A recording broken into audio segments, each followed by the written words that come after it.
Welcome to Civics and Coffee, a history podcast, the show all about United States history, delivered to you in the time it takes to enjoy your morning cup of coffee.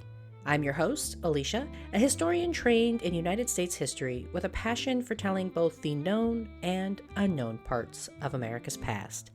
So grab your coffee and get ready for some bite-sized history. Some think me a devil, some a lunatic, some an inspired patriot. The last is right, and I stick to it. I command all men everywhere to believe it. Under penalty of God's wrath. Charles Guiteau, June 1st, 1882. Hey everyone, welcome back. Angry, frustrated, and wrestling to maintain a grasp on reality, Charles Guiteau had quickly gone from a devoted fan of newly elected President James Garfield to a disgruntled, unemployed stalwart looking to enact justice. Charles Guiteau had always believed he was put on earth to do something great, and in the summer of 1881, that idea would manifest into a horrific act of violence that would contribute to the death of a president. So this week, I am wrapping up my coverage of presidential assassin Charles Guiteau. How did he come to the decision to murder James Garfield? What did his preparations look like? And what did the trial look like? Grab your cup of coffee, peeps. Let's do this. When I left you last week, Charles Guiteau had come to a bit of a breaking point. After spending weeks shuffling back and forth between the White House and the State Department in pursuit of his, in his mind, well-earned consulship to Paris, Guiteau had been coldly and sternly rebuffed. Banned from the White House over his concerning behavior, Guiteau had also overplayed his hand with Secretary of State James Blaine, who informed the office seeker under no uncertain terms that there was no post waiting for him and that he was forbidden from bringing the matter up again. This was not something Guiteau could accept. In his mind, the party had used him to ensure Garfield's election. His speech, despite being given to just a small collection of supporters, was critical to Garfield's presidency. How could the president be so selfish? And when news broke about Roscoe Conkling and Thomas Platt's decision to resign from the Senate, Guiteau believed that it was yet another sign that something was amiss, and that perhaps things would simply be better if Garfield was no longer around. Yet the decision to murder the President of the United States did not come from a sermon, nor did it come through some magical vision from an angel. Instead, as Guiteau would later share, the plan to kill President James Garfield originated on the evening of May 18, 1881, while the failed would-be civil servant tossed and turned in a local D.C. boarding house. The idea started out innocently enough. Guiteau did not start at such a drastic and final solution as murder. In Guiteau's mind, the president simply had to be removed. He wasn't exactly sure what that looked like initially, and spent several days thinking it over and, in his telling, looking for a sign from God. It was only after the proposition had time to settle that it grew to be more nefarious. Describing it later as an irresistible pressure, Guiteau belatedly came to the conclusion that he had been chosen by a higher power to eliminate the President of the United States. Despite his professional frustrations, murdering the president was not a matter of personal revenge. Guiteau was performing an act of patriotic service, saving the Republican Party, and by extension the country, from a president who had lost his way. Still feeling uneasy about the decision, Guiteau wanted to give Garfield a way out. He wanted to believe that Garfield was an honorable man, and that perhaps he had been led astray by James Blaine. Thus, on May 23rd, Guiteau sent a letter off to the president, writing, quote, "Mr. Blaine is a wicked man, and you ought to demand his immediate resignation. Otherwise you and the Republican Party will come to grief," end quote.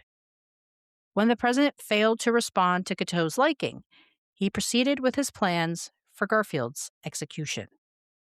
Always with an eye toward fame, the first part of Guiteau's plan included updating his plagiarized book, The Truth. Murdering the president, Guiteau believed, would lead to a high demand for the book, and he wanted to ensure the manuscript was in the right condition.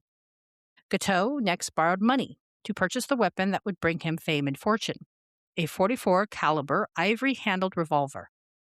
Although there was another cheaper option available, Guiteau thought the ivory would look better on display in a museum and spent the extra money. Guiteau was inexperienced when it came to guns, and so the next item on his presidential assassin checklist was to learn how to shoot the revolver. He went out to the Potomac, where he used a nearby tree for target practice. Although he was not a very good marksman, Guiteau decided that he was good enough for the mission at hand and that with the blessing from God, he was more than prepared to hit his target, later explaining, quote, "The Lord always employs the best material to do his work," end quote. Leaving no stone unturned, Guiteau next toured the jail where he expected to be transported in the aftermath of the shooting, inspecting the area for both anticipated comfort and level of security. He later said of the decision, quote, "I wanted to see what kind of jail it was. I knew nothing about where it was, nor the character of the building," end quote. Having some experience as a prior resident of the notorious Tombs, Guiteau even asked for a tour. Unfortunately, he was there on a Saturday, when the jail did not provide tours. It did not matter. Guiteau felt he'd seen enough to judge the jail to be up to his standards. Plus, as he saw it, his stay was a security measure and would only be temporary, just long enough until Guiteau could justify his actions to the American public, who would then come to understand and even support his decision. Which led to his next step in preparations, writing out several statements outlining his reasoning for murdering the president. One such statement read in part, quote, "The president's tragic death was a sad necessity, but it will unite the Republican Party and save the Republic. Life is a fleeting dream, and it matters little when one goes. A human life is of small value. During the war, thousands of brave boys went down with a tear," end quote. All that was left was to carry out the act. As I mentioned during my episodes on Garfield, this was still an era where presidents traveled without protection and were viewed and treated as of the people. Despite Lincoln's assassination, presidential security was not high on the priority list for Americans. There was a cultural bias that, as a republic, the president was one of the people, and as such, did not need any additional protection or precautions. As a result, Guiteau was able to follow the president closely for several days before the shooting, getting closer than anyone with his intent or level of mental insecurity should have been allowed. Feeling prepared to carry out his mission, Guiteau trailed the president, waiting for an opportunity to strike.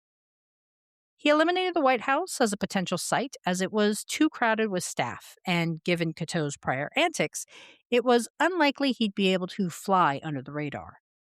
Yet, outside of that, the president was basically a walking target, as Garfield never traveled with any sort of protection, making Guiteau's job that much easier.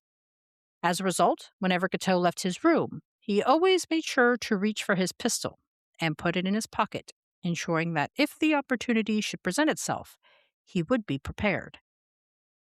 Initially, Guiteau seemed hesitant to take his shot. The would-be assassin once followed the president to church during a Sunday service, where he noticed the president sat in his own designated pew. Guiteau considered using this location before learning that the president and his wife were scheduled to leave for New Jersey via the train on June 18th. Guiteau believed that the station provided the perfect location for the assassination.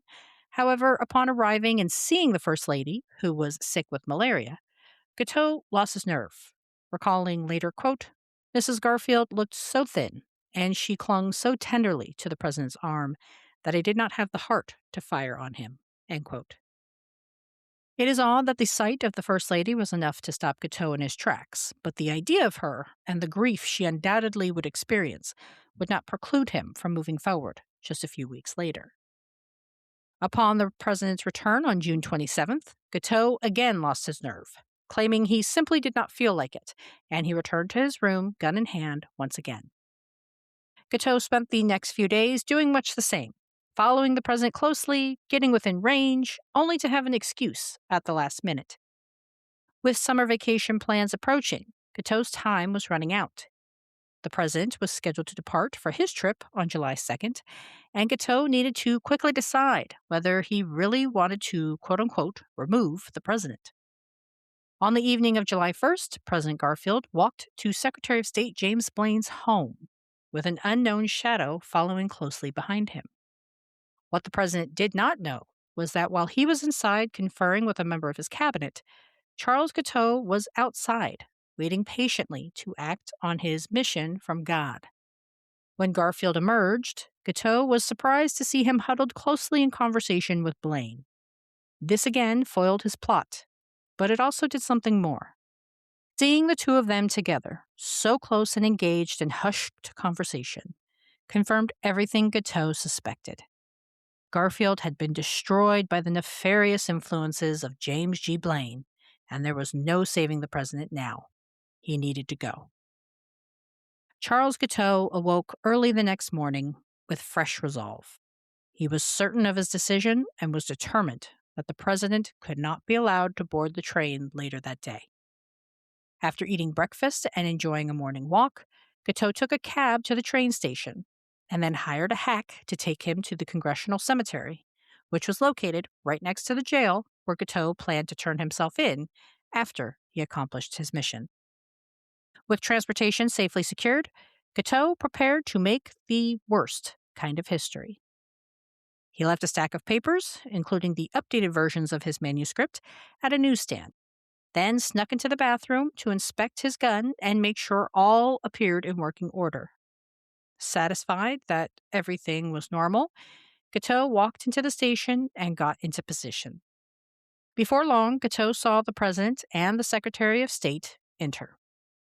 Engaged in conversation, the two men did not notice as Guiteau walked up behind them and extended his arm, coming within a yard of the president before he fired his first shot.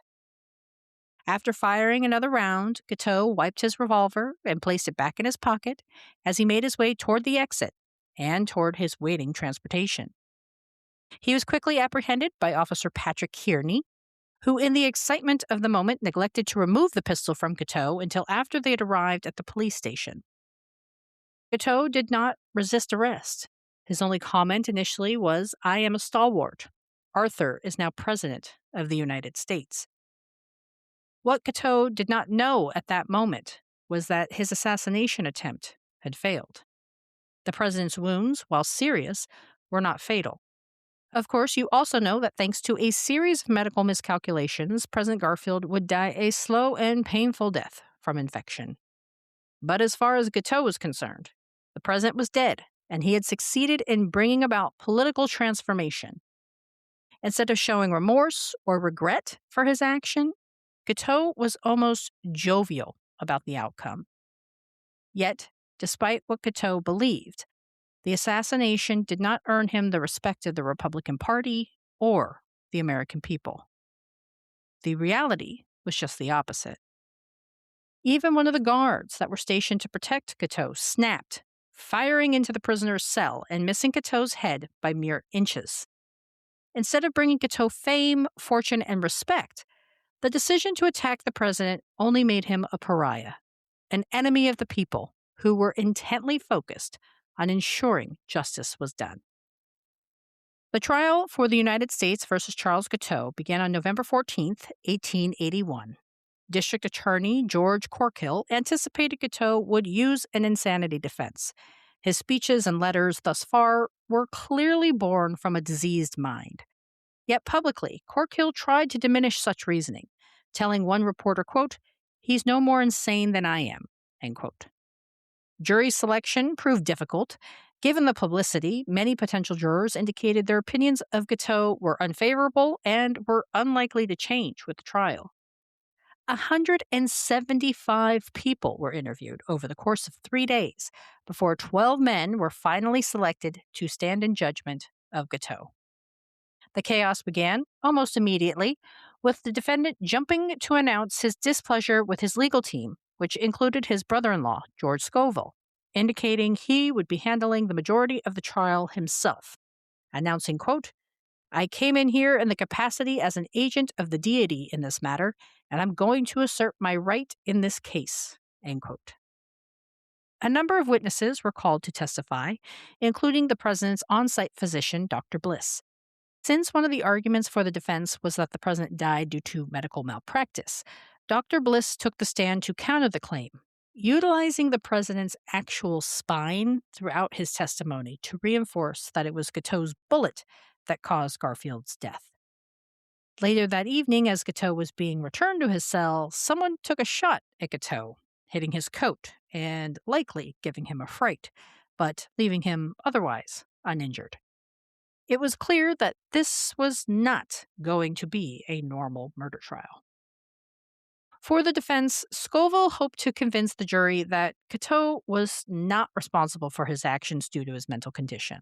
He called several witnesses to the stand who all testified to Guiteau's odd behavior, including a Chicago attorney who recalled how Guiteau claimed that his shooting of the president was the Lord's work, and he was only the vessel carrying it out. Guiteau took the stand on November 28th, where he insisted that his decision to shoot the president was a mission from God, and predicted that someday he would be referred to as Guiteau the Patriot. Part of the insanity defense was undercut, however, when the prosecution got Guiteau to admit that he believed killing the president would also lead to a jump in book sales. Both the defense and prosecution called witnesses to testify about Guiteau's sanity, and closing arguments began on January 12, 1882. The prosecution explained to the jury that Guiteau failed to meet the legal definition of insanity and therefore should be convicted, while the defense team, which included a closing by the defendant himself, tried to emphasize that a plain reading of Guiteau's letters, speeches, and actions could mean only one thing: he was not sane. As for the defendant himself, Guiteau simply warned that if the jury convicted him, quote, "the nation will pay for it as sure as you are alive," end quote. It took the jury an hour to decide that Charles Guiteau was, in fact, guilty. The presiding judge ordered Guiteau to be hanged on June 30th. Guiteau, still believing that he had an ally with the newly elevated president, Chester A. Arthur, believed he might receive a pardon. When that failed to materialize, he wrote the president, asking for a stay of his execution so that he could appeal the verdict to the Supreme Court. On June 24th, the president announced he would not intervene, and Guiteau was left angry and alone. On the day of his execution, Charles Guiteau read several verses from the Bible and a poem he wrote. It's estimated roughly 1,000 people were there to cheer the assassin's demise. Although mental illness was not widely known, understood, or accepted during his lifetime, Charles Guiteau's case helped inform future public opinion as medical professionals came to believe that Guiteau was almost definitely suffering from at least one mental ailment. His action also helped prompt movement on civil service reform, but somehow failed to generate conversations about presidential protection, something that would take another 20 years, and another presidential death. Thank you, Sarah, for this fascinating topic. I hope you had as much fun listening as I did in researching. And before I sign off today, I want to thank Elle for supporting the show through Buy Me a Coffee. Your donations go towards things like hosting fees and research materials, and of course, I so appreciate the support. You can learn more about how you can support the show by visiting the website at www.civicsandcoffee.com. Thanks, peeps. I'll see you next time. Thanks for sitting down with me as I explored this chapter of American history. If you liked what you heard, be sure to subscribe and share with your friends. I look forward to our next cup of coffee together.